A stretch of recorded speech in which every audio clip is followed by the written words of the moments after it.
all of you for another hopefully invigorating session. This topic is again something that is very, very pertinent to the situation today and for students as it rolls out in the coming years, right? Which is decoding 2024's talent landscape and the way and the mix. What I would like to put in the mix is things like what does it mean for uh, different kinds of students and possibly people who are in the corporate for some time.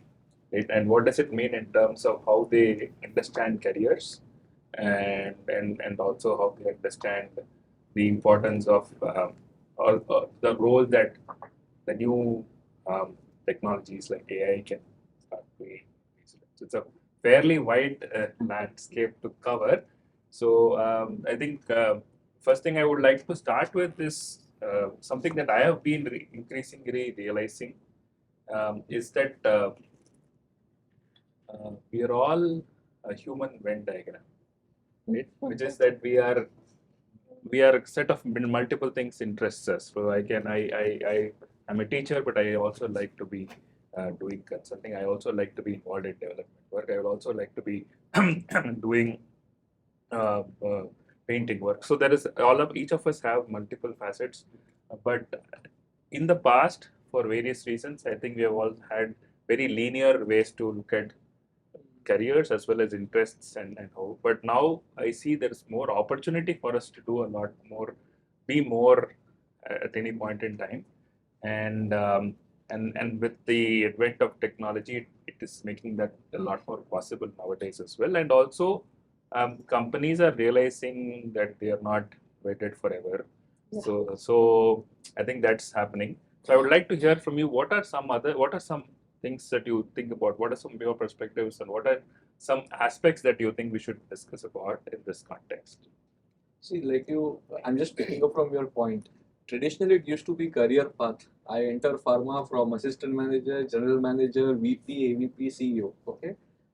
There was an interesting article which spoke about career portfolios. Right. Like you exactly said, I might be working in the field of management to run the show, maybe a CEO, but I'm a chess teacher and I do social media in terms of I'm a writer, and that is another stream, and I do social work. So now these are, let's say, four different circles of my life, and at every point of time the size of the circle will tell you that you are mainstream and other ones are subordinate. But over a period of time, suddenly some circles will start becoming bigger, some are, comparatively now they look smaller, and that's how you keep reinventing some what we discussed, pivoting, right? At times pivoting is not, when some opening will come and you change your career or shift your career. There's a lot of build up activity going on, a lot of grind going on, and someday eventually then we think, oh, overnight he became star, on YouTube. But there is a phase of maybe 5 years, 10 years, and that's how you evolve. So yes, traditional paths can be now portfolio. People are very clear. You see a lot of LinkedIn also. They say like this: CEO, Yeah. writer. So they don't talk about, and they're open. Initially, I would hide everything from my company. Yes. Now that I know I will be assessed more digitally than physically, company will go on my LinkedIn, Facebook, Instagram, and then they will know Lokesh rather than actual interview. And we spoke about AI, right? So there's a influx that everything will be with AI, the whole assessment, etc. But yes, coming to this careers, there can be these dimensions to it, and maybe we can touch on this conversation when you talk about technology. Last week there were a lot of conferences, right? They talk about talent acquisition, focusing on that with how AI can help. I just asked, let's say, great, everything is great, you will do at zero cost, no transportation. Can you say that, out of these hires, hardly there is a percentage of people enter a PIP, or, they do not perform? So how much responsibility can AI take? Or how much are we betting on? Or can be, can be some other topics that maybe we can discuss. How much, to what extent technology is gonna really help us? Just to take on from where you left, Lokesh, I think we're moving towards boundaryless organizations, right? I mean, just to that point of fuzzy career paths, or it's horizontal. Suddenly it becomes, it could be zigzag, it could be a lot of things, and it's boundaryless because technology is the main player here, and technology actually helps you to open out more careers for yourself, a career path for yourself than traditionally it happened. I think this is one big shift that at least I'm observing in organizations today. So that and the traditional way of looking at a function, etc. I think that is kind of blurring. This is So at this is least something that's very interesting. my point of view, right? So for me, I do bread and butter primarily working with people, right? Being into IT consulting space of it, managing close to 50,000 employees globally, right? So what one major shift, at least post-COVID or something, what has become quite evident is multiple personalities each one have, right? Like the way you talked about, I want to pursue an X, but people are even okay to leave something and start picking it up, right? So that was one. Second pattern is that as we as a culture, we were quite giving emphasis on degree for a lot of time, but the shift is away from rather than a degree, but the focus is going towards more on the experience, the skill elements mostly, right? Are you a jack of all trades or you are going to become very specific into it, and how quick you are resilient to pick up new skills actually. So those type of areas, there is a huge shift which is happening into it. While people do all of that, people ask, right, hey, why am I have to be only tied to you to work? So if we talk about moonlighting, all the problems, the inherent reason why a moonlighting is happening is because I want to pursue something more. One is to be for the reasons of money or the way we are putting it, right? The gig economy is kicking. So a lot of different variants of the problem what we are seeing into it. From a talent shift, they need the freedom to do something. What is driving the passion? Second is the easy accessibility for them to pick up a skill, right? Because the market is driven by skill, not by your degrees or anything, right?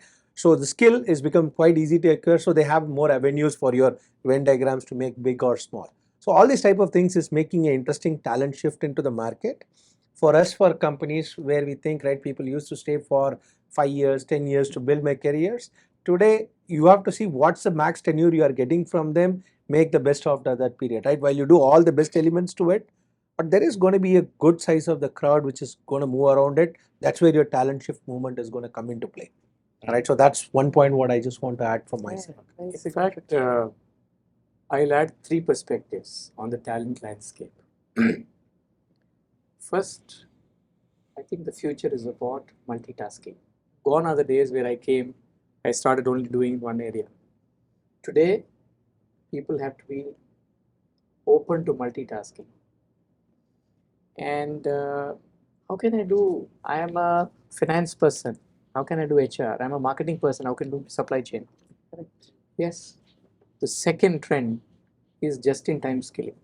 I think people have to be very open. The rate at which jobs are changing, the rate at which requirements are going off, the rate at which layoffs are happening, and new technology is coming. I think the crux for success or a talent landscape is the ability to adapt to that just-in-time skilling, and probably 80% of it will be online. Yeah, And learn and learn. Yes. Learn and learn. And the third most important thing, which is my personal experience, I think its success depends on how well students or these youngsters build their social capital. How well they know to network, how well part of their social forums, how well they sit together and exchange experiences, what went well, what did not go well. I think these three, in my view, define talent landscape. That's a very valid point what you talked about the social, right? Today, most of the hiring when we do, first thing we see is that how strong is this a GitHub ecosystem, at least in a technology side of it, right? How much of effort is going into that space. That shows a different type of patterns. From GitHub, we can mine a lot more what type of technologies. This guy has been putting all Java into the profile and I see nothing related to Java in any of his GitHub. That talks something else, right? So a lot more the social presence when they come out from college also, those type of footprint is quite critical. All right, so we look back into that. So I'll present slightly different perspective because we are so much into it, trying to understand the requirements from the demand side, what the industry needs, industry integrated programs, the value of a skill-based program vis-a-vis a degree. What I also notice is whatever we just spoke about networking, social media presence, this brings in a lot of pressure to a person as a human being, right? So, and also the world of work constantly changing is another pressure that builds for me. And then I have my social image, I have so many other things to cater. Like you just spoke about the ease with which we can do many things. Yes, but there is a point when, let's say, I want to quit this and I want to take up this, that's my passion. How many people do it? And it's a big issue there, right? Because they don't do it because of various reasons. Okay, they don't want to quit, they don't want to probably become an entrepreneur, probably contribute to some cause, because there is a social angle, there is a financial thing, right? All these things are there. So I feel the talent, the person whom we are thinking of has to be so strong, in terms of skills which are non-technical, which are transferable, which make you a very solid human being who can tackle any AI, anything with a lot of human skills.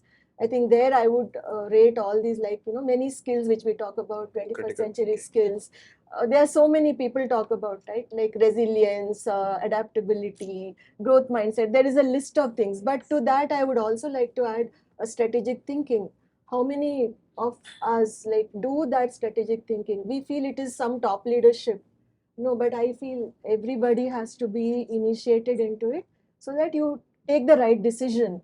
You're not just an employee. You're, like we just discussed. You are many more thing. You have many more personas, I would say. Right, Right? right, Yeah. right. Yeah. It's more of So, strategic yes. thinking and what I call as a clear thinking, right? Yeah. So while you have it, but you have to have a clear vision of how are you going to work. The decision making should be based on some data, something about me, about what I want to do, my life in next few years. So even if you're a first time job seeker, I think these days everybody is quite smart to understand that.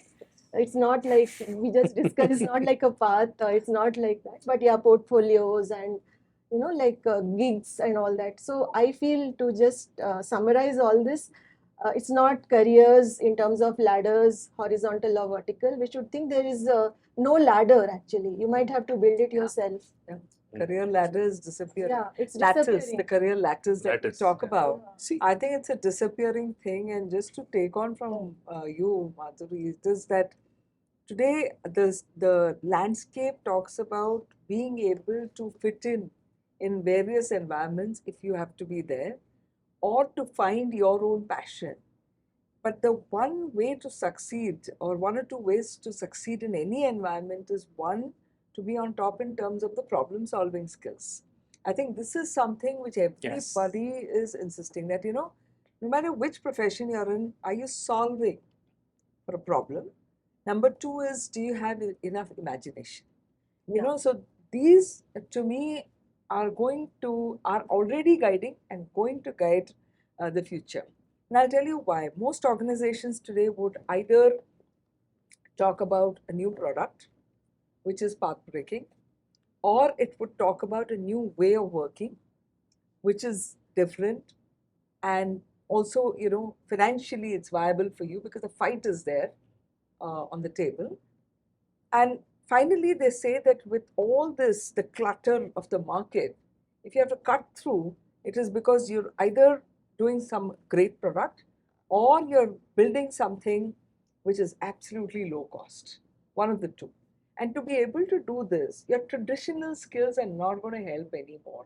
And clearly, the human capital trend tells you today that there is no one way to succeed, but the only way which is going to work for you is when you're solving for problems and you are imagining something which others have not imagined. So this seems to really stand out. In fact, Uma, I want to build on that problem solving piece.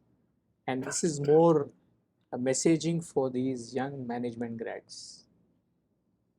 When they do their MBA, I can tell you in my own experience in the last 3 organizations, when you hire these young management grads, almost 60% of them leave within the first 2 years. And I've always been trying to analyze why these people are leaving. And one very important inference I got is on the problem solving bit.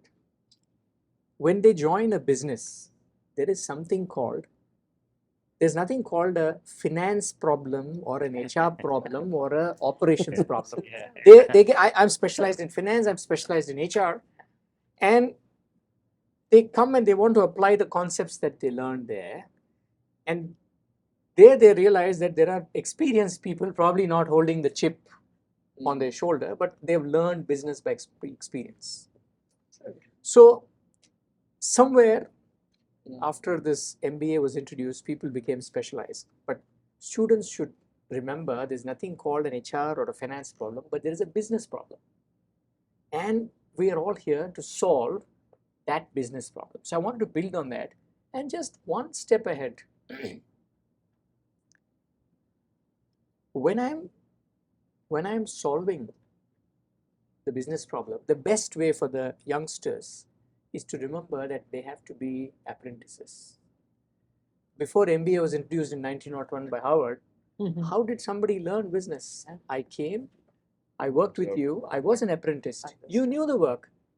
But after I served you and I took care of your needs, you gave me the skill and art. Now, one word for these youngsters is, it's good that you're having a degree, but if you come work like an apprentice with experienced people, the pace at which they will pick up and the pace at which they will have problem solving skills is going to be much, much faster. So I just wanted to add on this point, Totally. experiential. Yes.